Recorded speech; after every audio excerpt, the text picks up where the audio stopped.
হঠাৎই কলকাতার বুকে খুন হয়ে যান এক প্রথিতযশা ডাক্তার। তদন্তে ধীরে ধীরে উন্মোচিত হয় গভীরতম ষড়যন্ত্র, হিংসা এবং মানবিক অবক্ষয়ের চিত্র। রহস্যের পরতের পর পরতের উন্মোচনের মধ্যে দিয়ে দূরীভূত হয় মৃত্যুর গহন অন্ধকার। আর এই উন্মোচনের কৃতিত্ব অবশ্যই রহস্যভেদী বাসবের। হ্যাঁ, ঠিকই ধরেছেন, রহস্যভেদী বাসব সিরিজের আমাদের আজকের গল্প মৃত্যুর আঁধারে। গল্পটি যদি আপনাদের ভালো লাগে তাহলে আমাদের চ্যানেলটিকে সাবস্ক্রাইব করে পাশে থাকার অনুরোধ রইল। আর এই ধরনের গল্প পেতে বেল অপশনটি ক্লিক করে দিতে ভুলবেন না। আসুন শুরু করা যাক আজকের গল্প মৃত্যুর আঁধারে।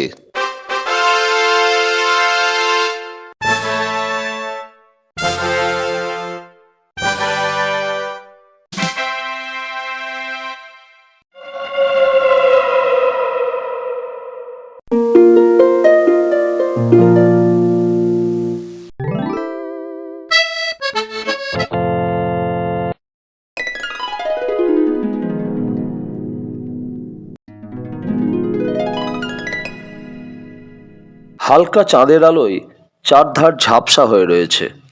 স্পাইরালের সিঁড়ি বেয়ে সতর্কতার সঙ্গে ধীরে ধীরে নেমে এলো তরুণ।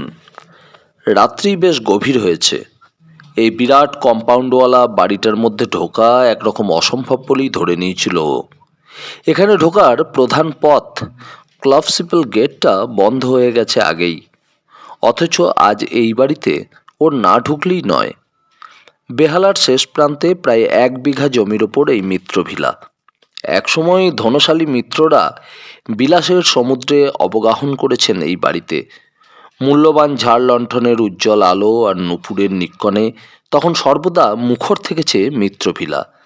অথচ কে বিশ্বাস করবে আজকের নিস্তব্ধ বাড়িটা দেখে সেদিনের কথা? কালক্রমে মিত্রদের অবস্থা খারাপ হয়ে গেছে। থেমে গেছে নুপুরের নিক্কণ, একে একে নিভে গেছে ঝাড় লণ্ঠনগুলো। তারপর মিত্রভিলা কলকাতার বাড়ি ভাড়ার সমস্যায় কিছুটা সহযোগিতা করবার জন্য এগিয়ে এসেছে। তবে মধ্যবিত্ত শ্রেণীর স্থান এ বাড়িতে হয়নি। এখানে বাসা বাঁধলেন সমাজের উচ্চবিত্তের মানুষেরা। এদের কেউ পদস্থ কর্মচারী, কেউ নামকরা ডাক্তার, কেউ ব্যবসাদার, আবার কেউ চিত্র পরিচালক। তরুণ সন্ধেবেলায় একবার এখানে এসেছিল। কোলাপসিবল গেট তখন স্বাভাবিকভাবেই খোলা ছিল। এমনকি ডাক্তার হীরালাল নিজের ফ্ল্যাটেই ছিলেন, তবুও দেখা করতে পারেনি। বারান্দায় পা দেওয়ার পরই সুরের মূর্ছনা ওকে সচকিত করে তুলেছিল। পা টিপে টিপে এগিয়ে গিয়ে দরজার আধ ভেজানো পাল্লার ফাঁক দিয়ে দেখল একটি মেয়ে গান গাইছে, আর তাকে অর্ধচন্দ্রাকারে ঘিরে বসে আছেন কয়েকজন ব্যক্তি। সকলকে চেনা গেল না, এখান থেকে সকলের পিছন দিকটাই দেখা যাচ্ছে। তবে ডাক্তার হীরালালকে চিনতে অসুবিধা হয় না। মেয়েটিকেও তরুণ চিনতে পেরেছে, কয়েকবারই দেখেছে এখানে। দুলারিবাই।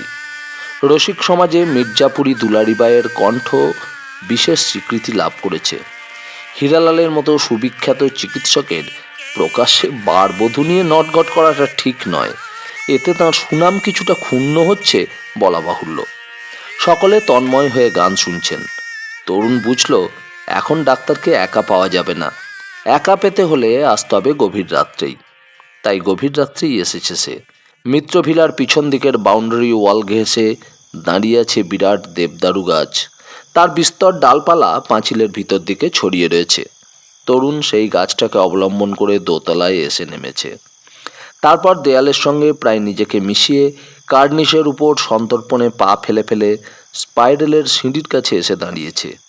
সিঁড়ি পেয়ে যাবার পর একতলায় নামতে অবশ্য কোনো কষ্ট হয়নি। প্রেতপুরীর মতো বাড়িটা নিস্তব্ধ, নিঝুম। পকেট থেকে রুমাল বার করে তরুণ মুখ মুছে নিল। অতিরিক্ত পরিশ্রমের দরুন এই শীতেও ঘেমে উঠেছে। মনে মনে আন্দাজ করে নিল ওকে এবার বাড়ির কোন ধারে যেতে হবে। একটা জানলার সামনে এসে দাঁড়ালো। কাঁচের জানলা ধাক্কা মেরে দেখলো ভেতর থেকে বন্ধ। ও সতর্কতার সঙ্গে চারিধারে দৃষ্টি বুলিয়ে নিল। তারপর পকেট থেকে একটা ভোজালি বার করে আনলো। সংযত হাতে অস্ত্রটার বাঁট দিয়ে আঘাত করলো জানলার কাঁচের ওপর। সঙ্গে সঙ্গে অল্প একটু শব্দ তুলে কাঁচের কিছু অংশ ভেঙে গেল। কারুর ঘুম ভেঙে গেল নাকি? তরুণ রুদ্ধ নিঃশ্বাসে দাঁড়িয়ে রইল। কয়েক সেকেন্ড কেটে গেল। আগেকার মতোই চারিধার চুপচাপ, শুধু ঝিল্লির ঐক্যরব একটানা রাতের নিস্তব্ধতায় ব্যাঘাত ঘটিয়ে চলেছে। তরুণ আরামের নিঃশ্বাস ফেলে। কারুর কানে যায়নি তাহলে শব্দটা?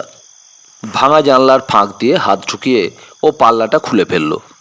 গড়াধীন জানলা টপকে ঘরের মধ্যে এলো। তারপর ছোট্ট ঘরখানা তরুণের অপরিচিত নয়, কয়েকবার এসেছে, কাজেই অভ্যস্ত পায়ে ঘরের বাইরে এলো।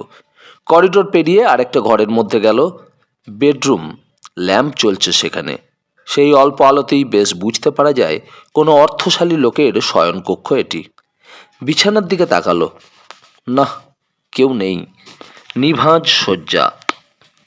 তরুণের চোখে বিস্ময় ফুটে উঠল। ঘরের অন্য প্রান্তে দৃষ্টি ফেরালো, কিন্তু ও কি! ভয়ে প্রায় চিৎকার করে উঠল।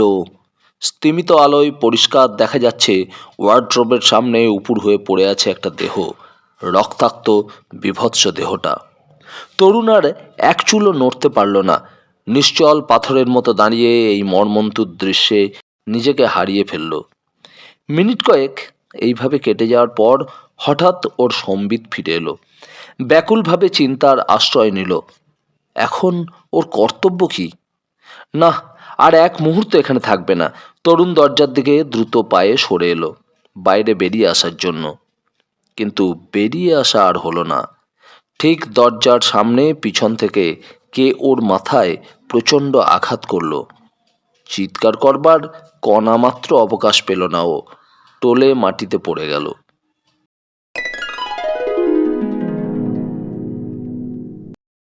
ঘরখানা ভালো করে পরীক্ষা করার পর মুখ তুললেন অমিতাভ গাঙ্গুলি। স্থানীয় থানার তিনি ওসি।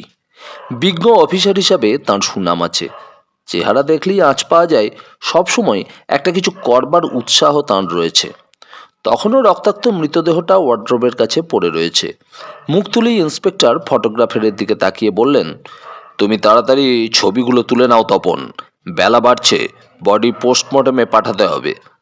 ফটোগ্রাফার তপন মজুমদার আর কাল বিলম্ব না করে পরপর গোটা কয়েক স্ন্যাপ নিল মৃতদেহের। নানা অ্যাঙ্গেল থেকে ঘরেরও কয়েকখানা ছবি তুলল। অমিতাভ গাঙ্গুলি মৃতদেহের দিকে আর তাকালেন না। বহু খুনের তদন্ত তাঁর হাতে এসেছে, তবে এরকম বীভৎস হত্যা তিনি এর আগে আর দেখেননি। হত্যাকারী নির্মমভাবে তলপেটের কিছুটা অংশ কেটে বার করে নিয়েছে মৃতের শরীর থেকে। ঘর থেকে বেরিয়ে এলেন ইন্সপেক্টর। বারান্দায় তখন মিত্রভিলার অন্যান্য বাসিন্দারা উৎকণ্ঠিতভাবে দাঁড়িয়ে রয়েছেন। মৃত ব্যক্তির পরিচয় অবশ্য অমিতাভ গাঙ্গুলির অজানা নয়। এই অঞ্চলের বিখ্যাত চিকিৎসক হীরালাল আমবাস্ট। ভদ্রলোক অবাঙালি ছিলেন, অর্থবান, ভদ্র এবং অমায়িক হিসাবে তাঁর খ্যাতি ছিল। ইন্সপেক্টরকে ঘর থেকে বেরিয়ে আসতে দেখে এক ভদ্রলোক এগিয়ে এলেন। বললেন, কি হলো ইন্সপেক্টর, লোকটির জ্ঞান ফিরে এসেছে? কোন লোকটির? মৃতদেহের কাছে যে লোকটি অজ্ঞান হয়ে পড়ে রয়েছে তার কথাই বলছি আর কি। না, এখনো জ্ঞান ফেরেনি। ভদ্রলোক বললেন, কি অদ্ভুত ব্যাপার, এই ফ্ল্যাট বাড়িতে যে এরকম একটা কাণ্ড ঘটতে পারে এ কল্পনাই করা যায় না। তারপর এই ডক্টর হীরালালের মতো লোক শেষ পর্যন্ত তিনি। ইন্সপেক্টর তাকে বাধা দিয়ে বললেন, আপনি কি থানায় ফোন করেছিলেন? হ্যাঁ। আপনি কোন তলায় থাকেন? আমি হীরালালের পাশের ফ্ল্যাটে থাকি। আপনি খুনের কথা জানতে পারলেন কিভাবে? আজ সকালে বেড়াতে বেরোচ্ছি, হঠাৎ চোখে পড়ল ডাক্তারের ফ্ল্যাটের সামনেকার দরজাটা হাট করে খোলা। তারপর আমি অবাক হলাম। এতে অবাক হবার কি আছে? অবাক হবার যথেষ্ট কারণ আছে। ডাক্তার অত্যন্ত সাবধানী লোক, এভাবে দরজা খোলা রাখার লোক তিনি নন। অবাক হয়ে ঘরের মধ্যে উঁকি মারতেই দেখলাম রক্তাপ্লুত অবস্থায় একধারে পড়ে আছেন ডাক্তার হীরালাল, আর তাঁরই কিছু দূরে একটা লোক অজ্ঞান অবস্থায় পড়ে আছে। তারপর আপনি কি করলেন? আমি প্রথমে ভীষণ নার্ভাস হয়ে পড়েছিলাম, তারপর কোনো রকমে নিজেকে সামলে নিয়ে ফোন করলাম থানায়। ভদ্রলোক অ্যাক্টিভ নস্যি নিলেন। ইন্সপেক্টর গাঙ্গুলি আপন মনে কি যেন ভাবতে লাগলেন। তারপর আবার ভদ্রলোকের দিকে তাকিয়ে অমিতাভ বললেন, আপনি কিভাবে স্থির নিশ্চিত হলেন দ্বিতীয় লোকটি মারা যায়নি, শুধু অজ্ঞান হয়ে গেছে? না, মানে আমার মনে হলো আর কি। থতমত খেয়ে ভদ্রলোক কোনো রকমে নিজের কথাটা শেষ করলেন।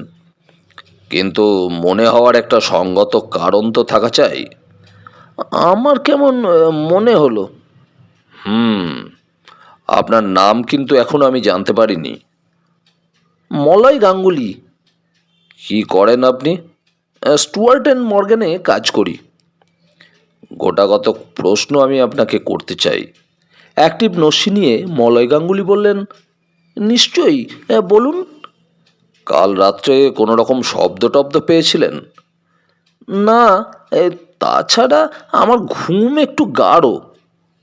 ও, যে লোকটি অজ্ঞান হয়ে পড়ে আছে তাকে কখনো আগে দেখেছেন? একটু চিন্তা করে মলয় গাঙ্গুলি বললেন, মনে হচ্ছে যেন আগেও দেখেছি কোথায় লোকটাকে। কোথায়? কোথায় ঠিক ভেবে বলুন, কোথায় দেখেছেন? ও, হ্যাঁ হ্যাঁ, মনে পড়েছে। ডাক্তার হীরালালের চেম্বারেই দেখেছি কদিন আগে। ডাক্তারের সঙ্গে উত্তেজিত গলায় কথা কইছিল। আর আপনি? ইন্সপেক্টর বললেন, আপনি সে সময় ওখানে কি করছিলেন? আমার শরীরটা ভালো ছিল না, ওষুধ আনতে গিয়েছিলাম। ডাক্তার আম্বাস্টের ফ্ল্যাটে আর কাউকে দেখছি না তো। গাঙ্গুলি বললেন, আমি যতদূর জানি ওর আত্মীয় বলতে কেউ নেই, তবে ওর একজন অ্যাসিস্ট্যান্টকে এই ফ্ল্যাটে থাকতে দেখেছি। তাছাড়া ঠিকে চাকর আছে একটা, সেই সমস্ত কাজকর্ম রান্নাবান্না করে দিয়ে যায়। কিন্তু তাঁর অ্যাসিস্ট্যান্ট গেল কোথায়? মলয় গাঙ্গুলি অবশ্য এর কোনো উত্তর দিলেন না। এই সময় অ্যাম্বুলেন্সের লোকেরা মৃতদেহ বয়ে নিয়ে গেল। ইন্সপেক্টর আবার কথার খেই ধরলেন, অ্যাসিস্ট্যান্টের নাম বলতে পারেন? যতদূর মনে পড়ছে প্রদ্যোৎ হালদার। ওয়েল, মিস্টার গাঙ্গুলি, আপনি তো হীরালাল বাবুর সঙ্গে একই বাড়িতে অনেক দিন ধরে বাস করছেন। বলতে পারেন তার কোনো শত্রু ছিল কি না? না, তিনি এত ভালো লোক ছিলেন যে কারুর পক্ষে তাঁর সঙ্গে শত্রুতা করার প্রশ্নই ওঠে না। আচ্ছা, গতকাল সন্ধ্যায় তাঁর সঙ্গে বিশেষ কেউ কি দেখা করতে এসেছিল? আপনি এ সম্পর্কে কিছু বলতে পারেন? মলয় গাঙ্গুলির মুখে বিদ্রূপের হাসি খেলে গেল। আপনি আমাকে বড় অদ্ভুত প্রশ্ন করছেন ইন্সপেক্টর। ডাক্তার হীরালালের কাছে বিশেষ ব্যক্তি কে, তা কি আমার পক্ষে জানা সম্ভব? গত সন্ধ্যায় তাহলে তার কাছে কেউ আসেননি? কে কে এসেছিলেন জানি না, তবে নিজের ঘরে বসেই গান শুনতে পাচ্ছিলাম। কাজেই না দেখেই বলতে পারি দুলারি বাই এসেছিল। ঠিক ধরেছেন, ওই দোষটুকু ছাড়া ডাক্তার হীরালালের সব ভালো ছিল। একজন ইন্সপেক্টর বাড়ির অন্যান্য সকলকে কিছু কিছু প্রশ্ন করলেন, কিন্তু নতুন কোনো তথ্য সংগ্রহ করা গেল না। সকলেই ডাক্তার হীরালালের অমায়িক স্বভাবের প্রশংসা করলেন। অজ্ঞান লোকটির বিষয়ে অজ্ঞতা প্রকাশ করলেন এবং ডাক্তার হীরালালের সহকারীর অন্তর্ধানের বিষয়ে কিছু বলতে পারলেন না। সকলকে বিদায় দিয়ে ইন্সপেক্টর গাঙ্গুলি আবার ফিরে এলেন ডাক্তার হীরালালের শয়নকক্ষে। বিয়োগান্ত নাটকের নীরব সাক্ষী হয়ে ঘরের প্রতিটি আসবাব দাঁড়িয়ে রয়েছে। চিন্তাকুল মনেই অমিতাভ গাঙ্গুলি চারিদিক ভালো করে দেখে নিলেন। এগিয়ে টেবিলের দোরাজটা টানলেন, খুলে গেল। চেকবুক, ডায়েরি, হিসেবের খাতা ইত্যাদি রয়েছে সেখানে। ডায়েরিটা তুলে নিয়ে পকেটে রাখলেন। টেবিলের ওপর রাখা রয়েছে সোনার ব্যান্ডযুক্ত রোলেক্স ঘড়ি। টেবিলের হাত কয়েক দূরেই দেয়াল ঘেঁষে রয়েছে আলনা। শার্ট, পাঞ্জাবি, ট্রাউজার ইত্যাদি ঝুলছে। পাঞ্জাবিতে সোনার বোতাম লাগানো। ইন্সপেক্টর পকেট হাতড়ে দেখলেন খান কয়েক 10 টাকার নোট রয়েছে। ওয়ার্ড্রবের হ্যান্ডেলটা টানতেই বুঝতে পারা গেল চাবি লাগানো। এতক্ষণে একটি বিষয়ে নিশ্চিন্ত হলেন ইন্সপেক্টর, হত্যা চুরি করার উদ্দেশ্যে হয়নি। তাহলে ঘড়ি ও বোতাম থাকতো না। ওয়ার্ড্রবের পাল্লা ভেঙে ঝুলতে থাকতো এক পাশে। অবশ্য অজ্ঞান অবস্থায় পড়ে থাকা লোকটির সম্পর্কেও নিশ্চিত না হলেও মোটামুটি সিদ্ধান্তে আসা যেতে পারে এ লোকটি বোধহয় হত্যাকারী নয়, কারণ হত্যা করার পরে হত্যাকারী নিশ্চিন্তভাবে ওখানে অজ্ঞান হয়ে পড়ে থাকবে না। তবে এই রক্তাক্ত ব্যাপারের সঙ্গে ওই লোকটির কিছু না কিছু সম্বন্ধ যে আছে তাতে সন্দেহ নেই। ঘর থেকে বেরিয়ে গেলেন অমিতাভ। আর এখানে থেকে লাভ কি? ঘরে তালা লাগিয়ে সিল করলেন। তারপর সেখানে একজন কনস্টেবল মোতায়েন করে থানায় ফিরে গেলেন। তবে ফেরার আগে মিত্রভিলার বোর্ডারদের সতর্ক করে এলেন, পুলিশের অনুমতি ছাড়া এখানে কেউ যেন কলকাতার বাইরে পা না দেন।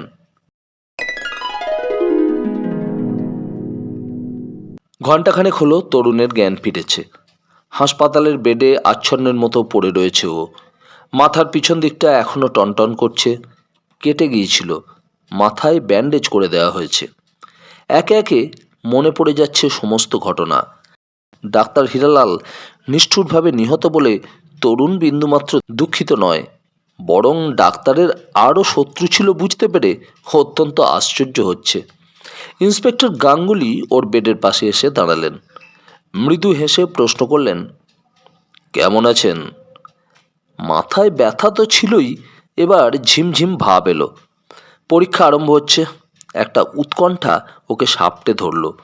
পুলিশ কি ওকে চিহ্নিত করেছে? শ্রান্ত গলায় বলল, ভালোই।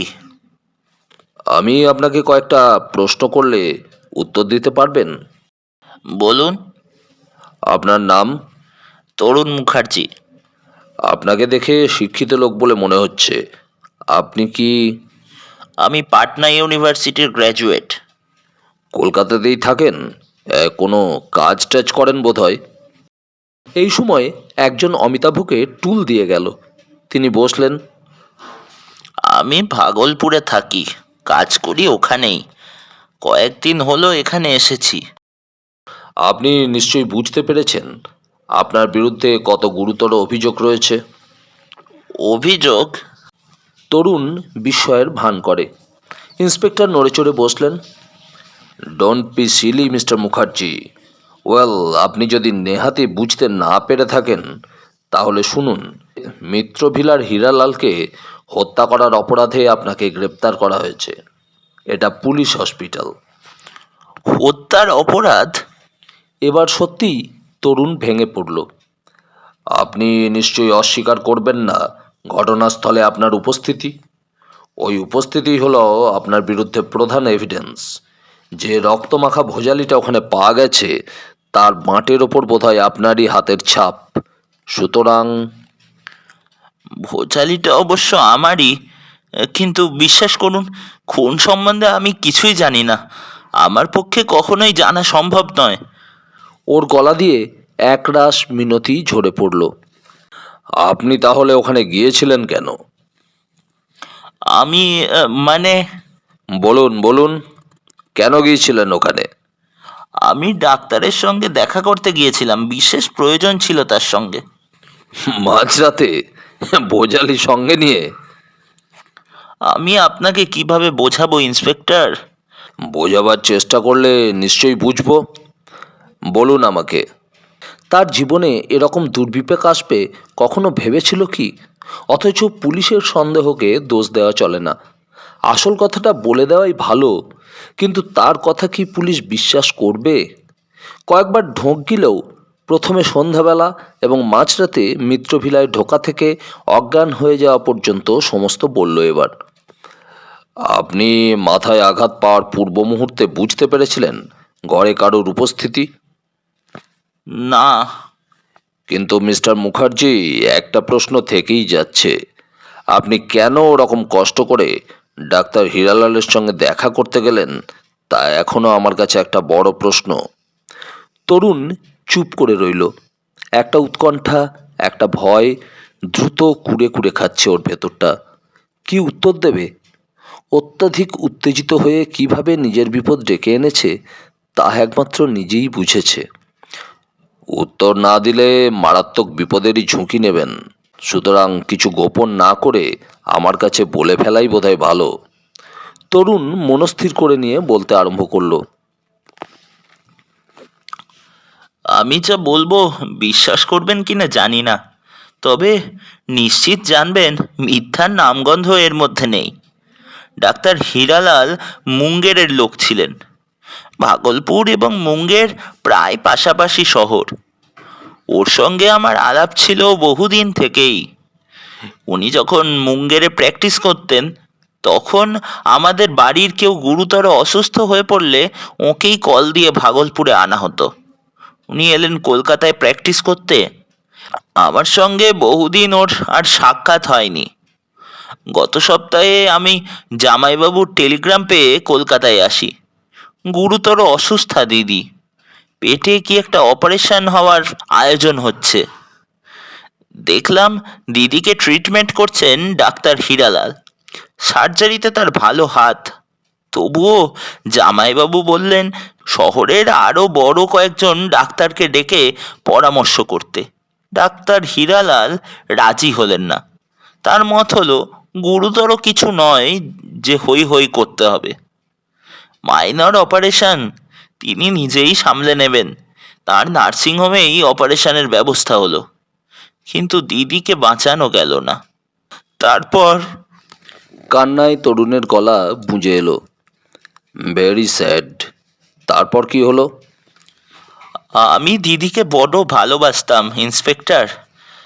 তাঁর মৃত্যুতে পাগলের মতো হয়ে গেলাম।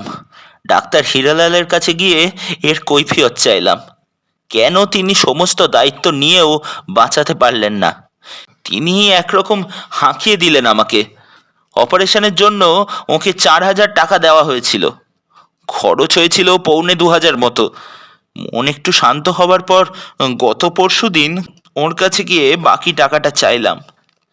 কি জানি কেন আমার দাবি সরাসরি অগ্রাহ্য করলেন আর আমাকে ডাক্তারখানা থেকে বার করে দিলেন। একে দিদির মৃত্যুতে ওর ওপর দারুণ অবিশ্বাস জন্মে গিয়েছিল। তারপরে এই ধরনের ব্যবহারে আমি হিতাহিত জ্ঞানশূন্য হলাম। আমার সমস্ত বিবেচনা লোপ পেল। ভোজালি নিয়ে সন্ধ্যার সময় ওর ফ্ল্যাটে গেলাম ভয় দেখিয়ে টাকা আদায় করব বলে। গান বাজনা চলছিল বলে আবার গেলাম মাঝরাতে। তারপর যা হয়েছে আপনি আগেই শুনেছেন। তরুণ থামল, হাঁপাচ্ছিল। ওই যে দুলারিবাইয়ের কথা বললেন, তার ঠিকানা জানেন? বউবাজারের দিকে কোথায় থাকে শুনেছি। আপনি বোধহয় আমার সব কথা বিশ্বাস করলেন না, না? বিশ্বাস এবং অবিশ্বাসের দোলাতেই আমাদের সব সময় তুলতে হয়। আপনার সমস্ত কথার সত্যতা যদি প্রমাণিত হয়, কখনোই আপনাকে ধরে রাখবো না। ভালো কথা, আপনার জামাইবাবুর ঠিকানাটা কি? তরুণ ঠিকানা দিল। অমিতাভ উঠলেন। এখন বিশ্রাম করুন, পরে আমি আবার আসব। তিনি নিষ্ক্রান্ত হলেন ঘর থেকে। সন্ধ্যার পর পোস্টমর্টমের রিপোর্ট পাওয়া গেল। প্রথমে হত্যাকারী গলা টিপে ডাক্তারকে অজ্ঞান করে ফেলে। তারপর তলপেটের কিছুটা অংশ কেটে বার করে নেয়। যদিও পেটের কাটা জায়গায় খুব অপটু হাতেই ছুরি চালানো হয়েছে, তবুও রিপোর্টে জোর দিয়ে বলা হয়েছে ক্ষতস্থান ভোজালি দিয়ে সৃষ্টি হয়নি। ইন্সপেক্টর গভীরভাবে ভাবতে থাকেন। ডাক্তার হীরালালকে গলা টিপেই হত্যা করা যেত। বুকে আঘাত করার কোনো অসুবিধা ছিল না। তবুও এইভাবে তাকে কেন হত্যা করা হলো, আর কি উদ্দেশ্যেই বা হত্যা করা হলো? রিপোর্টে আরও বলা হয়েছে হত্যা সংঘটিত হয়েছে রাত 11টা থেকে 12টার মধ্যে। এমন কিছু রাত্রি নয়, সে সময় হয়তো মিত্রভিলার অনেকেই জেগেছিলেন। তরুণ মুখার্জির কথা বিশ্বাস করলে খুনের প্রায় 2 ঘন্টা পরে উনি ঘটনাস্থলে গিয়ে উপস্থিত হয়েছিলেন। কিন্তু তাঁর চিন্তাস্রোতে বাধা পড়ল। সত্রাসে টেলিফোন বেজে উঠল এই সময়। রিসিভারটা তুলে নিলেন Amitabh. Hello, OC Behala please. Good morning sir, কথা বলছি। সংযত কণ্ঠে কথাটা শেষ করলেন ইন্সপেক্টর। গলার আওয়াজ চিনতে তার কষ্ট হয়নি। লাইনের অপর প্রান্তে ডিসি সাউথ অরুণচন্দ্র।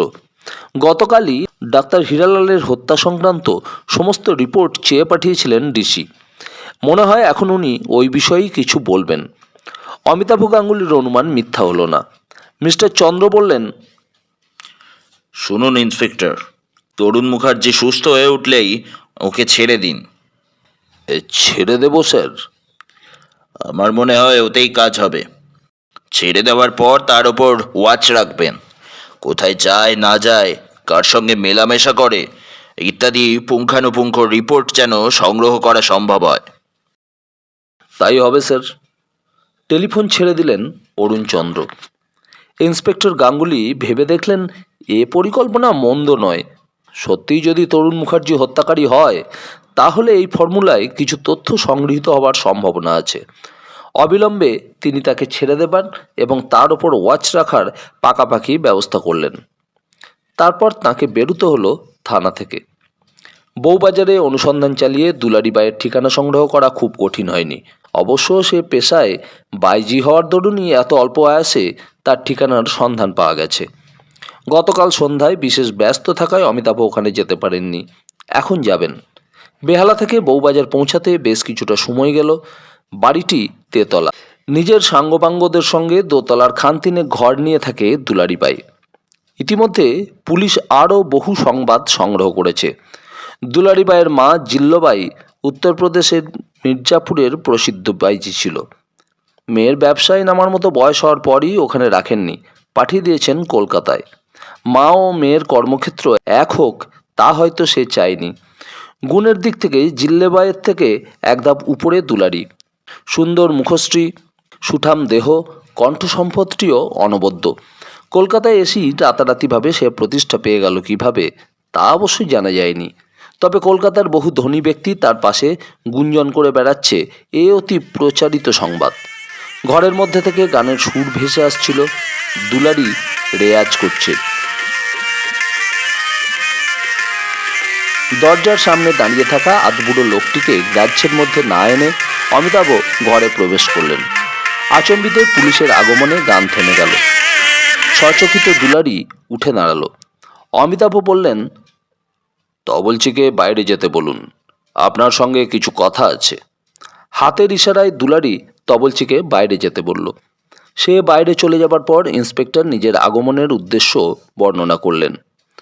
দুঃখিতভাবে মাথা নেড়ে দুলারি বলল, ডাক্তার হীরালালের মৃত্যুতে সত্যি আমার খুব কষ্ট হয়েছে। তিনি খুব ভালো লোক ছিলেন, কিন্তু আপনি আমার কাছে এসেছেন কেন বুঝতে পারছি না। তার খুনের ব্যাপারে আমি আপনাকে কি সাহায্য করতে পারি? ইন্সপেক্টর বুঝলেন মেয়েটি বাকপটু। তার পরিচিত সকলের সঙ্গেই আমাদের দেখা করতে হচ্ছে। আপনাদের কোন কথাটা কাজে লেগে যাবে বলা তো যায় না। তিনি খুন হবার আগের দিন সন্ধ্যায় আপনি তার ফ্ল্যাটে গিয়েছিলেন। হ্যাঁ, মাঝে মাঝেই তিনি আমাকে ডেকে পাঠাতেন। সেদিনকার আসরে আর যাঁরা উপস্থিত ছিলেন তাঁদের আপনি চেনেন?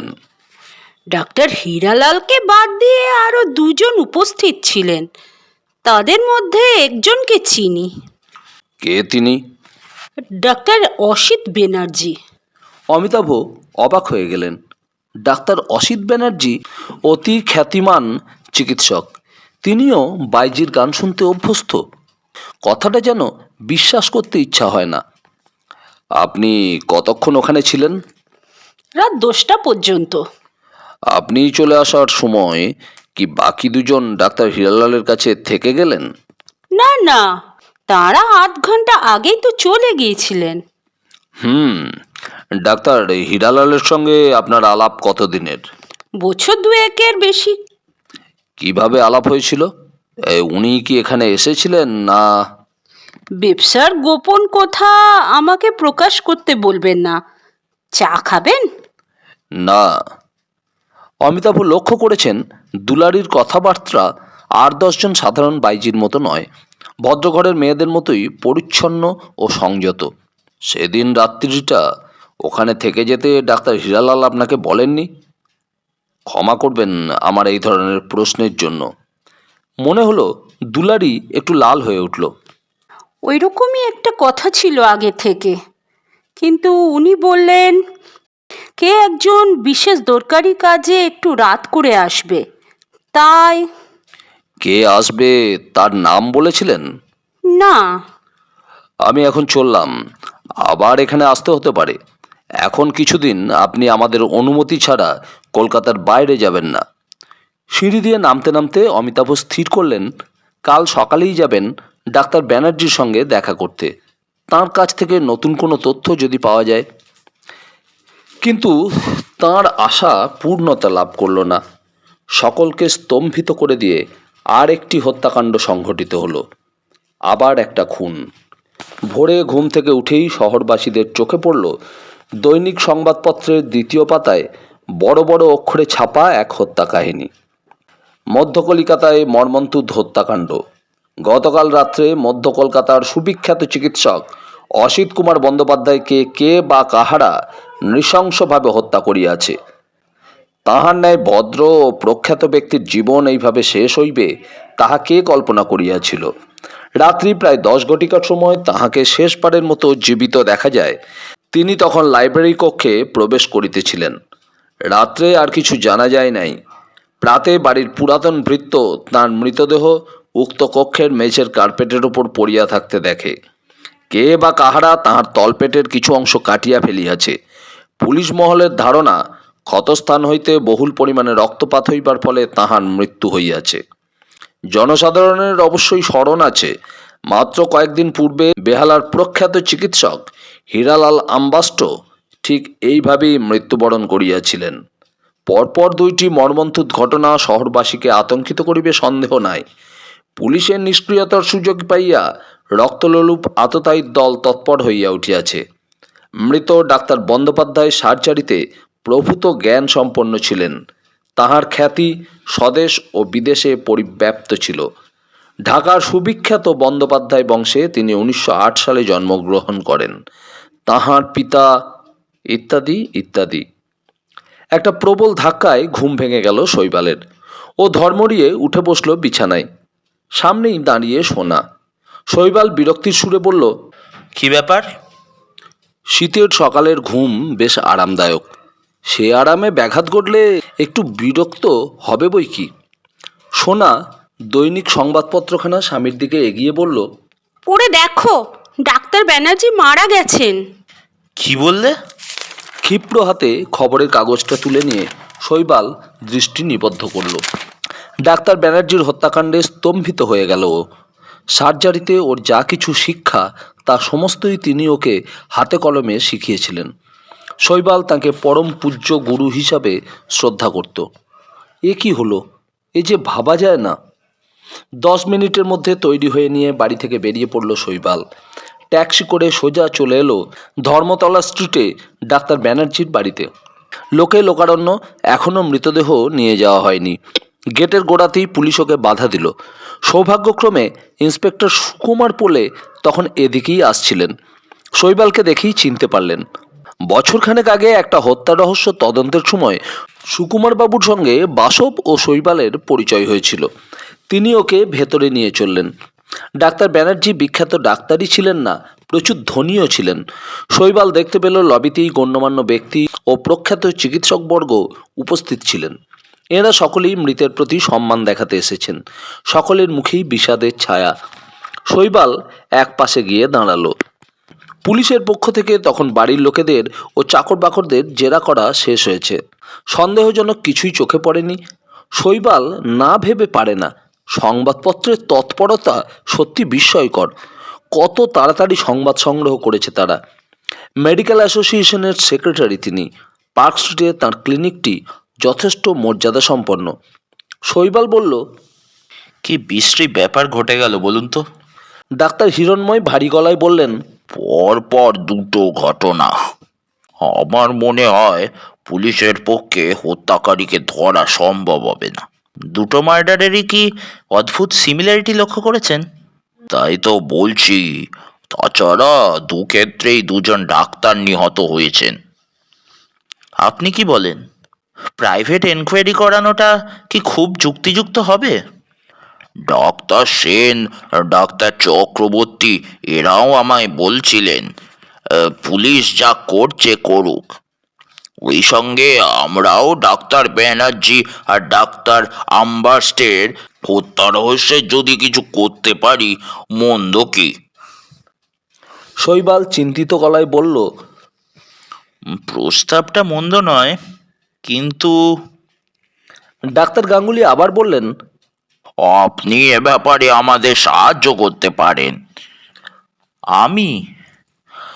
আপনার বিশিষ্ট বন্ধু ও, বাসবের কথা বলছেন? বেশ তো, ওর হাতে এখন কোনো কেস নেই। আমার মনে হয় ও অবশ্যই এ তদন্তভার গ্রহণ করবে। বেশ কিছুদিন থেকে বেকার বসে আছে বাসব।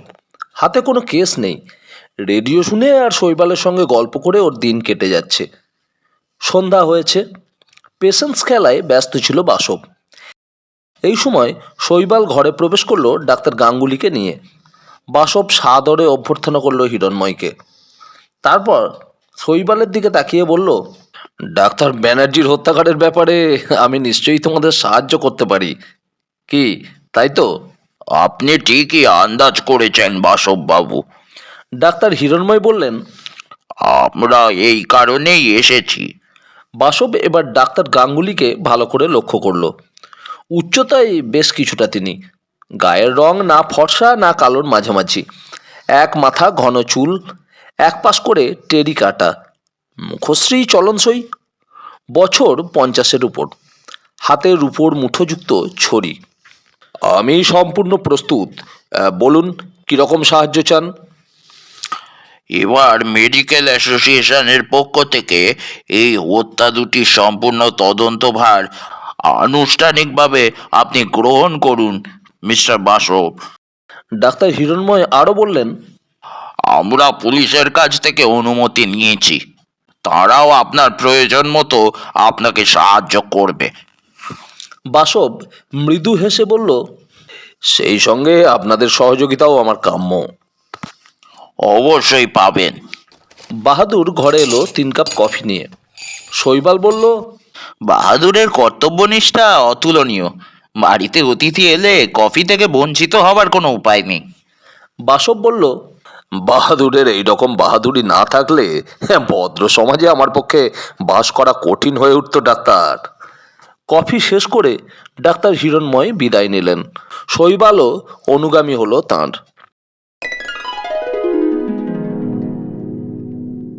রাত্রি 9টা। ইন্সপেক্টর অমিতাভ গাঙ্গুলি অফিসে বসে চিন্তা করছিলেন। তাঁর এলাকায় ডাক্তার হীরালাল নিহত হলেন, আবার একইভাবে মধ্য কলকাতায় নিহত হয়েছেন ডাক্তার ব্যানার্জি। দুটো হত্যার মধ্যে যে একটা ঘনিষ্ঠ যোগাযোগ আছে তাতে বিন্দুমাত্র সন্দেহ নেই। তবে তরুণ মুখার্জিকে ছেড়ে দেওয়া হয়েছে, তার ওপর প্রখর দৃষ্টি রাখা হচ্ছে, কিন্তু তার ব্যবহারে এখনো সন্দেহজনক কিছু চোখে পড়েনি। এদিকে হীরালালের সহকারী প্রদ্যোৎ হালদারই বা কোথায় উবে গেল? সপ্তাহখানেক পার হতে চলেছে, এখনো তার সন্ধান পাওয়া যাচ্ছে না। স্যার, তাঁর চিন্তাস্রোতে বাধা পড়ল। মুখ তুলে ইন্সপেক্টর প্রশ্ন করলেন, কিছু বলছো মহিম? আপনার সঙ্গে এক ভদ্রলোক দেখা করতে চান, বিশেষ প্রয়োজন আছে নাকি? পাঠিয়ে দাও। মিনিট কয়েক পরে এক ভদ্রলোক ঘরে প্রবেশ করলেন। একহারা শ্যামবর্ণ দেহ, বুদ্ধির আভাযুক্ত মুখ। অচেনা লোকটির দিকে ইন্সপেক্টর বিস্মিত দৃষ্টিতে তাকালেন। আগন্তুক নিজের পরিচয় দিলেন, আমি প্রদ্যোৎ হালদার। সোজা হয়ে বসলেন অমিতাভ গাঙ্গুলি। তিনি কি ভুল শুনছেন? তা তো নয়, জলজ্যান্ত মানুষটা তাঁরই সামনে দাঁড়িয়ে আছে। উনি বসতে অনুরোধ করলেন প্রদ্যোৎ হালদারকে। বললেন, আপনি কি ডাক্তার হীরালালের সহকারী? হ্যাঁ। এতদিন আপনি কোথায় ছিলেন? সে কথা বলতেই আপনার কাছে ছুটে এলাম। ডাক্তার হীরালাল মারা যাওয়ার দিন দুয়েক আগেই একটা চিঠি আসে। তাতে লেখা ছিল চিঠি পাওয়া মাত্র আমাকে যেন ভাগলপুরে পাঠিয়ে দেওয়া হয়। যে ওষুধের নমুনাটা ডাক্তার ওখানে পাঠিয়েছিলেন তা নাকি গ্যাংগ্রিনের আশ্চর্য রকমের ফলদায়ক, পেটেন্ট নেওয়া চলতে পারে। আমি ও বিষয়ে খোঁজ নেওয়ার জন্যে পরদিনই ভাগলপুর রওনা হই। ওই পেটেন্ট নেওয়ার কথাটা কিন্তু আমার কাছে পরিষ্কার হলো না। ডাক্তার হীরালাল গ্যাংগ্রিনের একটা ওষুধ আবিষ্কার করেছিলেন। তার নমুনা পরীক্ষা করতে ভাগলপুরে ইউনিয়ন ড্রাগে পাঠিয়েছিলেন তিনি। ওটি তার এক আত্মীয়ের। আমি ভাগলপুর গিয়ে অবাক হলাম, ওরা কেউ চিঠি লেখেননি। চিঠিটা জাল। চিঠিখানা আপনার কাছে আছে? প্রদ্যোৎ হালদার পকেট থেকে বের করে দিলেন চিঠিটা। অমিতাভ সেখানা হাতে নিয়ে মন দিয়ে পড়লেন, উল্টে পাল্টে খুঁটিয়ে দেখলেন। এখানে আমার কাছে থাক এখন। বেশ। তারপর কি হলো?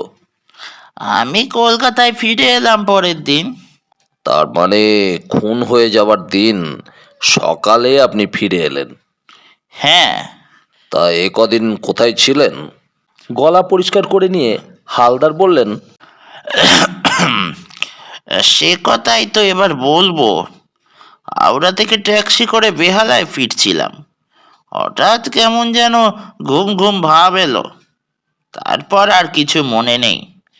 জ্ঞান ফিরে আসতে দেখলাম হাসপাতালের বেডে শুয়ে আছি। বলেন কি? এ তো রীতিমতো ডিটেকটিভ উপন্যাস হয়ে উঠল। তারপর? বেশ ঘাবড়ে গেলাম। খোঁজ নিয়ে জানলাম এটা চন্দননগরের সরকারি হাসপাতাল।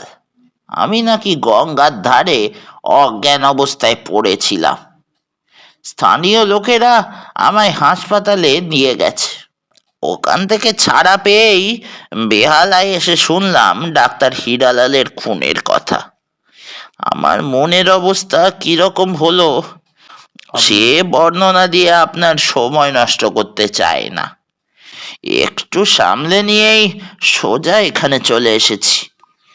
এরপর অমিতাভ গুটি কয়েক প্রশ্ন করলেন তাকে, কিন্তু আশাপ্রদ কিছু জানা গেল না। তাকে জানিয়ে দেওয়া হলো তিনি যেন মিত্রভিলাতেই থাকেন এবং পুলিশের বিনা অনুমতিতে তিনি যেন কলকাতার বাইরে পা না দেন। প্রদ্যোৎ হালদার বিদায় হলেন। ইন্সপেক্টর চিন্তা করতে লাগলেন। লোকটার অতি স্মার্ট ভাবটা যেন ইচ্ছাকৃত। তাছাড়া ডাক্তার হিরালালের মৃত্যুতে শোকে কাতর হয়ে পড়েছে বলেও মনে হলো না। উনি টেলিফোনের রিসিভার তুলে এক্সচেঞ্জকে বললেন চন্দননগরের সরকারি হাসপাতালের এনকোয়ারির সঙ্গে যোগাযোগ করতে। রিসিভার নামিয়ে সবে একটা ফাইল টেনে নেওয়ার জন্য হাত বাড়িয়েছেন, শৈবাল ঘরে প্রবেশ করল। তাঁর বিস্ময় জিজ্ঞাসায় পরিণত হবার আগে শৈবাল নিজের পরিচয় দিল। ইন্সপেক্টর পূর্বাহ্নেই নির্দেশ পেয়েছিলেন বাসবের সঙ্গে সহযোগিতা করতে। তাছাড়া এই তীক্ষ্ণ বুদ্ধিসম্পন্ন খ্যাতিমান ব্যক্তিটির গুণ তাঁর অজানা নয়। সহর্ষে অমিতাভ বললেন, আসুন আসুন, আপনার নাম ও কার্যকলাপের বহু প্রশংসা আমি শুনেছি। আজ চাক্ষুষ আলাপে আনন্দিত হলাম। বসুন বসুন। এরপর কাজের কথা আরম্ভ হলো। বাসব মিত্রভিলার প্রত্যেকের স্টেটমেন্ট খুঁটিয়ে পড়ল। ইন্সপেক্টর দুলারির কথাও বললেন। অন্যান্য বিষয় যা আঁচ করেছিলেন তাও জানালেন। প্রদ্যোৎ হালদারের প্রসঙ্গও বাদ গেল না। বাসব সমস্ত ঘটনা গভীর মনোযোগ সহকারে শোনার পর বলল, আপনার আপত্তি না থাকলে ডাক্তার হিরালালের ডায়েরি ও প্রদ্যোৎবাবুর চিঠিখানা আমার প্রয়োজন হতো। সে কি, এতে আর আপত্তি করার কি থাকতে পারে? নিশ্চয়ই দেব। চিঠি আর ডায়েরি ইন্সপেক্টর বের করে দিলেন। টেলিফোন বেজে উঠল এই সময়। নিশ্চয়ই চন্দননগরের সরকারি হাসপাতালের লাইন পাওয়া গেছে। ইন্সপেক্টরের অনুমানই ঠিক। রিসিভার তুলে নিলেন তিনি। গোটা কয়েক প্রশ্ন এবং উত্তরের মাধ্যমেই প্রদ্যোৎ হালদারের কথার সত্যতা প্রমাণিত হলো। কি হলো? হাসপাতাল থেকে তো সংবাদ পেলাম হালদার আমার কাছে যা বলেছে তা মিথ্যে নয়। বাসব উঠে দাঁড়িয়ে বলল, আমি ও বিষয়ে নিশ্চিত ছিলাম। দিন দুপুরে এতগুলো ডাহা মিথ্যা কথা বলা যায় না। আমি এখনই কিন্তু একবার মিত্রভিলায় যেতে চাই। আপনি কি? অবশ্যই, চলুন। মিনিট 15-র বেশি লাগলো না তিনজনের মিত্রভিলা পৌঁছাতে। এমনিতে বাড়িটা নিস্তব্ধ। এখন তো সকলেই যে যার কাজে বেরিয়ে গেছেন। কনস্টেবল যথা নিয়মে মোতায়েন আছে। ডাক্তার হিরালালের শয়নকক্ষের দরজা খুলে দিলেন ইন্সপেক্টর। বাসব একাই ঘরে ঢুকল। ঘরের যেখানে যা ছিল ঠিক একইভাবে আছে। বাসব খুঁটিয়ে দেখতে লাগলো চারিধার। বেশ বুঝতে পারা যায় অত্যন্ত পরিচ্ছন্ন রুচির লোক ছিলেন। ও টেবিলের কাছে গিয়ে ড্রয়ার খুলে তার মধ্যেটা দেখতে লাগলো। এটা ওটা নাড়াচাড়া করে তুলে নিল চেক বইটা। চেক বইটা পরীক্ষা করতেই দেখা গেল মারা যাবার 4 দিন আগে শেষবারের মতো টাকা তোলা হয়েছে ব্যাংক থেকে। টাকার অঙ্কও বেশ মোটা, 7,000। বারান্দায় দাঁড়িয়ে ইন্সপেক্টর শৈবালের সঙ্গে কথা বলছেন। বাসব টেবিলের পাশ থেকে সরে ওর ওয়ার্ড্রবের পাশে এসে দাঁড়ালো। ও শুনেছে এখানেই ডাক্তার হীরালালের মৃতদেহ পড়েছিল। বাসব হাঁটু গেড়ে বসে জায়গাটা ভালো করে দেখল। ছাপকা ছাপকা রক্ত কালো হয়ে জমে রয়েছে এখানে। তারপর মুখ প্রায় কার্পেটের সঙ্গে সাঁটিয়ে ওয়ার্ড্রবের তলাটা দেখল। কি একটা চকচক করছে না? হাত চালিয়ে জিনিসটা বার করে আনলো। একটা ছোট্ট ফুটো পয়সার মতো গোল অ্যালুমিনিয়ামের চাকতি। এক ধারটা ঘষে গেছে, টোল খেয়েছে।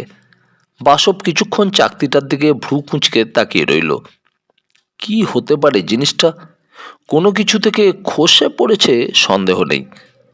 এই মুহূর্তে কোনো সমাধানে পৌঁছানো যাবে না বুঝতে পেরে চাকতিটা পকেটে ফেলে ঘর থেকে বেরিয়ে এলো। বারান্দায় পা দিয়েই বাসব বলল, প্রদ্যোৎ হালদার তো এখানে রয়েছেন, ওকে একবার ডেকে পাঠান ইন্সপেক্টর। হালদারকে কিন্তু পাওয়া গেল না। আধ ঘন্টা টেক আগে তিনি বেরিয়েছেন। তবে মলয় গাঙ্গুলির সন্ধান পাওয়া গেল। তিনি নিজের ফ্ল্যাটেই আছেন। অসুস্থতার দরুন আজ অফিসে যাননি। খবর আর পাঠাতে হলো না, তিনি নিজেই এসে উপস্থিত হলেন। গায়ে একটা চাদর জড়ানো, মুখে অমায়িক হাসি, কিন্তু তাকে দেখে অসুস্থ বলে মনে হলো না। শৈবাল ভালো করেই দেখল তাকে। গৌরবর্ণ, স্বাস্থ্যবান তার দেহ, মাথায় ঘন কালো চুল। তবে চিরুনির শাসন সেগুলি বিশেষ মানে বলে মনে হয় না। মুখ চোখ সাদামাটা, তবে সমস্ত মিলিয়ে একটা দম্ভের ভাব যেন ফুটে বেরোচ্ছে। আপনি আবার অসুস্থ শরীর নিয়ে উঠে এলেন কেন? আমরাই যেতাম আপনার কাছে। বাসব বলল কথাটা। মলয় গাঙ্গুলির হাসি বিস্তার লাভ করল। ইন্সপেক্টর বললেন, ইনি বেসরকারিভাবে এই হত্যা তদন্তের ভার গ্রহণ করেছেন, আপনাকে কিছু প্রশ্ন করতে পারেন। বেশ তো, আমার কোনো আপত্তি নেই। বাসব পাইপ ধরিয়ে নিয়ে বলল, আপনার অসুখটা কি? আমার কলিক পেন আছে, মাঝে মাঝে ভীষণ কাবু করে ফেলে, তখন বিছানা নিতে হয়। কলিক পেন অতি বিশ্রী রোগ। আপনার সঙ্গে প্রদ্যোৎ হালদারের কতদিন আলাপ? আচমকা এই প্রশ্নে কেমন থতমত খেলেন মলয়বাবু। আলাপ মানে আলাপ আর কি, এই মুখ চেনাচেনি আছে। আপনি পুলিশকে যা বলেছেন সেসব বিষয় আর তুলতে চাই না, তবে আমাদের সাহায্য হয় এরকম আর কোনো কথা যদি আপনার জানা থাকে তাহলে। আমি যা জানি তা সবই বলেছি, তবে বলুন। খুনের সঙ্গে ঘটনাটির কোনো সম্পর্ক আছে কিনা জানি না, আমার মনে হয়েছে গতকাল রাত্রে কে যেন হীরালালের ঘরে ঘুরে বেড়াচ্ছিল। ইন্সপেক্টর বললেন, কিভাবে সম্ভব? ঘরের দরজা সিল করা ছিল, তাছাড়া বাইরের চাবি। মলয় গাঙ্গুলি মনে মনে অসহিষ্ণু হয়ে উঠেছিলেন। সহজভাবে বলল, সেটা ঠিক বলতে পারি না, তবে প্রথমে বেশ ঘাবড়ে গেলাম। জানলা দিয়ে সতর্ক দৃষ্টিতে বাগানের দিকে তাকিয়ে দেখলাম একজন লোক বাগানের মধ্যে দিয়ে ঢুকছে। বাসব পাইপে ঘন ঘন টান দেবার পর জিজ্ঞাসা করল, নিশ্চয়ই আপনি চাঁদের আলোয় লোকটিকে চিনতে পেরেছিলেন? চিনতে পারিনি বললে মিথ্যা বলা হবে। বলুন বলুন কে? আমার মনে হলো যে লোকটি ডাক্তার হীরালালের ঘরে অজ্ঞান অবস্থায় পড়েছিল, সেই যেন। বাসব আর কোনো প্রশ্ন করল না, অন্যমনস্কভাবে কি যেন ভাবতে লাগলো। আমি যেতে পারি? অন্যমনস্কভাবেই ও বলল, আমি এখন যেতে পারি? যাবেন? আচ্ছা যান, আমারও এখানকার কাজ শেষ হয়েছে ইন্সপেক্টর, চলুন ফেরা যাক। হাঙ্গারফোর্ড স্ট্রিটের সুবিখ্যাত অন্যতম বাড়িটি হলো 241 কে। এই বাড়িরই স্থায়ী বাসিন্দা বাসব। বিকেল উতরে যাবার পর শৈবাল ওখানে এলো। বাসব তখন ড্রয়িং রুমের এক প্রান্ত থেকে অপর প্রান্ত পর্যন্ত পায়চারি করে বেড়াচ্ছে। ওর মুখের উপর চিন্তার মেঘ। শৈবাল কিছু না বলে কোচে গিয়ে বসলো। সেন্টার টপের ওপর থেকে একটা পত্রিকা তুলে নিয়ে নাড়াচাড়া করতে লাগলো। সে জানে এই সময় চিন্তাস্রোতে বাধা দেওয়াটা ঠিক নয়। মিনিট 10 পরে বাসব একটা কোচে এসে বসলো। মৃদু হাসলো, তারপর, আচ্ছা মলয় গাঙ্গুলিকে তোমার কেমন লাগলো বলো তো? ঘোরের লোক বলে মনে হলো। আচ্ছা, সত্যি চোর এসেছিল হীরালালের বাড়িতে? ঠিক বলা যাচ্ছে না, তবে চোর আসতেও পারে। চোর আসার আসল কারণ হতে পারে ডাক্তার হীরালালের ডায়েরিটা চুরি করা। এই ডায়েরিটাই আমি একটা আশ্চর্য জিনিস লক্ষ্য করেছি। আশ্চর্য জিনিস?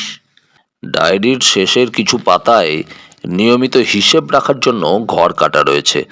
ডাক্তার হীরালাল ওখানে আয় ব্যয়ের হিসেব লিখতেন। এমনকি যখনই ব্যাংক থেকে টাকা তুলেছেন তার নোট রেখেছেন। কিন্তু মৃত্যুর 4 দিন আগে যে 7,000 টাকা তুলেছিলেন তার উল্লেখ কোথাও নেই। হয়তো লিখতে ভুলে গিয়েছিলেন। 7,000 টাকাটা ভুলে যাওয়ার মতো অঙ্ক নয় ডাক্তার। তাছাড়া মৃত্যুর আগের দিন পর্যন্ত সমস্ত আয় ব্যয়ের হিসেব রয়েছে ডায়েরিতে। শুধু ওই 7,000 টাকার কোনো হদিশ মিলছে না। ডায়েরিতে আর কিছু পেলে? না, কাজে লাগতে পারে এমন কোনো কথা আর নেই। চলো ওঠা যাক। কোথাও যাবে নাকি? ডাক্তার অসিত ব্যানার্জির বাড়িতে যাব।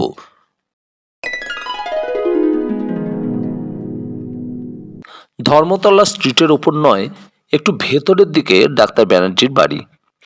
বাসব আর শৈবাল দেখছিল ঘুরে ফিরে।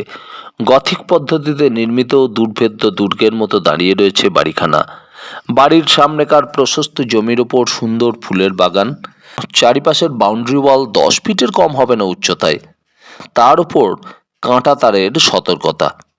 লবি পার হয়ে ইন্সপেক্টর সুকুমার পোলের সঙ্গে বাসব ও শৈবাল ডাক্তার ব্যানার্জি যে ঘরে খুন হয়েছিলেন সেই ঘরে গিয়ে ঢুকলো। আসার পথে সুকুমার পোলেকে সঙ্গে করে নিয়ে এসেছে ওরা। ঘরখানা বেশ প্রশস্ত, লাইব্রেরি রুম। দেয়ালের সঙ্গে যুক্ত আলমারিগুলিতে বই ঠাসা। ঘরের মেঝেতে পুরু কার্পেট আচ্ছাদিত। গদিমোড়া সুদৃশ্য চেয়ার খান 10 এখানে ওখানে। একটা ডিভানও রয়েছে একপাশে। তারই ঠিক মাথার ধারে স্ট্যান্ড লাইট। সুকুমার পড়লে বললেন, ডক্টর ব্যানার্জি এখানেই মৃত অবস্থায় পড়েছিলেন। বাসব ঝুঁকে ডিভানটা পরীক্ষা করতে লাগলো।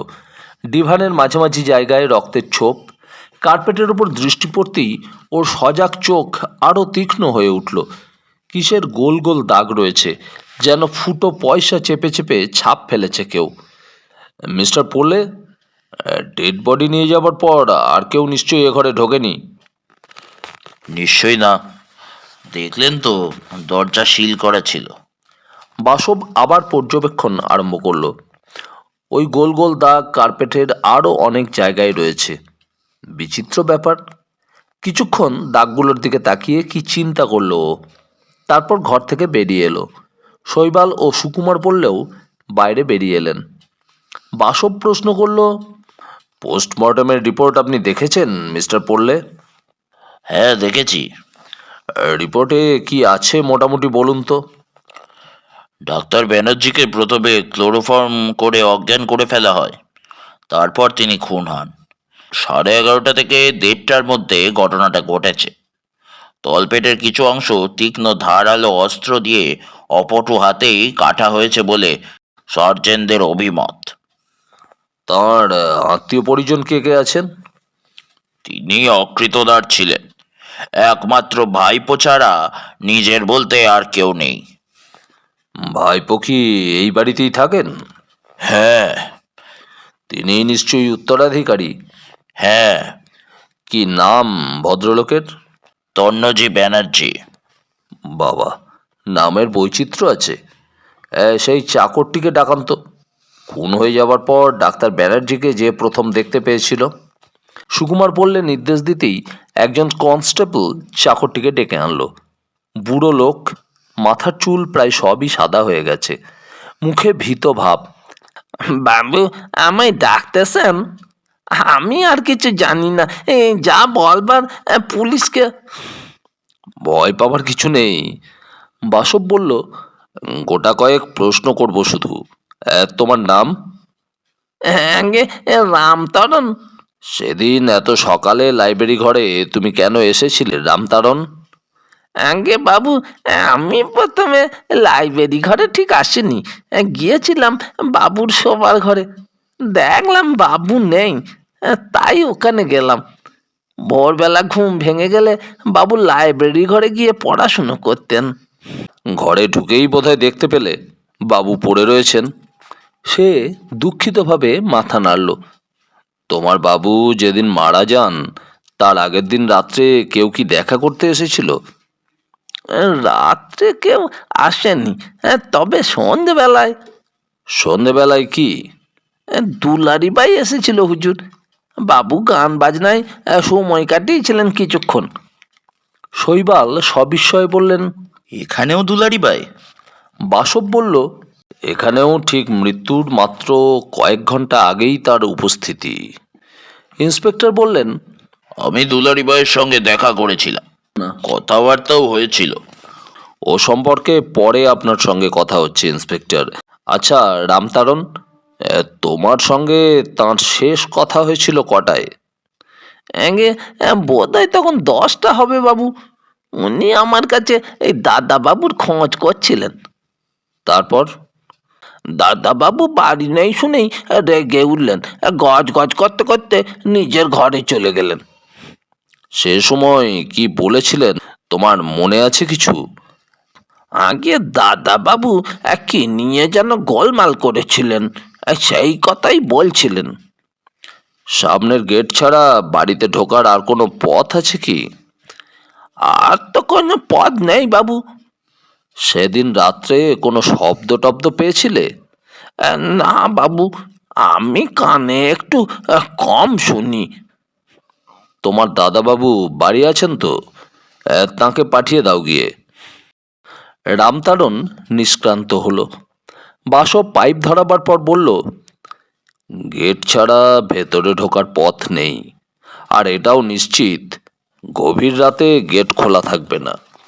তাহলে হত্যাকারী বাড়ির মধ্যে ঢুকলো কোন পথ দিয়ে? শৈবাল বলল, গেট বন্ধ হওয়ার আগেই হয়তো হত্যাকারী বাড়ির মধ্যে ঢুকে পড়েছিল। কিন্তু ডাক্তার, তোমার কথা মেনে নিলেও একটা ফাঁক যে থেকেই যাচ্ছে। কাজ শেষ করে হত্যাকারী বেরিয়ে গেল কিভাবে? লক্ষ্য করেছো নিশ্চয়ই। গেটটি কলাপসিবল, রাত্রে তাতে তালা লাগানো থাকাই স্বাভাবিক। এক্ষেত্রে এই সময় তন্নাজি ঘরে এলো। এক হাড়া লম্বা শরীর, ধারালো মুখ, ঝাঁকড়া ঝাঁকড়া চুলগুলো উস্কো খুস্কো, কদিন না কামানোর দরুন খোঁচা খোঁচা দাড়ি মুখময়, দু চোখের তলায় কালি পড়েছে। কাকার মৃত্যুতেই বোধহয় সারা মুখে বিষাদ ছেয়ে গেছে। বয়স 28-29-এর মধ্যেই। আপনাকে এ সময় বিরক্ত করার জন্য দুঃখিত তন্নজি বাবু। আমি ডাক্তার ব্যানার্জির মৃত্যুর তদন্তভার বেসরকারিভাবে গ্রহণ করেছি। ইন্সপেক্টর বাসবের পরিচয় দিলেন। তা আমার কাছে কি জানতে চান বলুন। তন্নজির গলায় ক্লান্ত সুর। আপনি দুর্ঘটনার দিন বাড়ি ফিরেছিলেন কটায়? আন্দাজ 10:30। আপনি বাড়ি ঢোকার পরই বোধহয় গেট বন্ধ হয়ে গেছিল। প্রতিদিনই তাই হয়। আমি ফিরে এলেই দারোয়ান গেটে তালা দিয়ে বিশ্রাম করতে যায়। সেদিন রাত্রে আপনি কোনো শব্দ পেয়েছিলেন কি, বা বাড়িতে কেউ এসেছে এরকম কোনো আন্দাজ?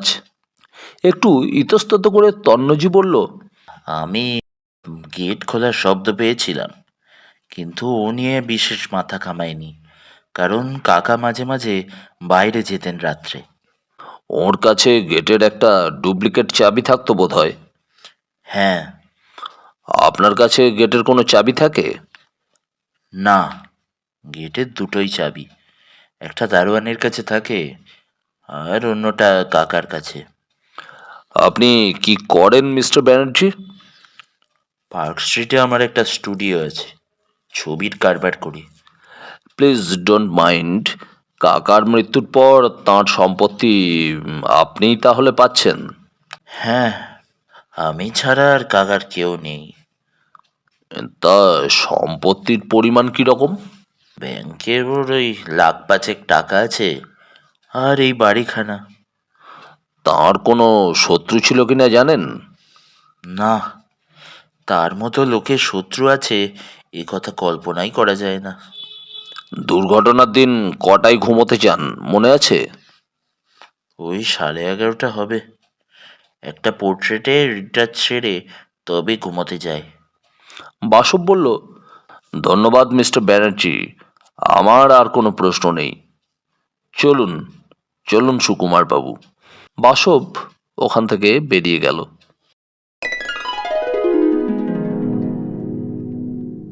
এতক্ষণ আপনারা শুনছিলেন গোয়েন্দা বাসব সিরিজের গল্প বিবস্ত্র মানব।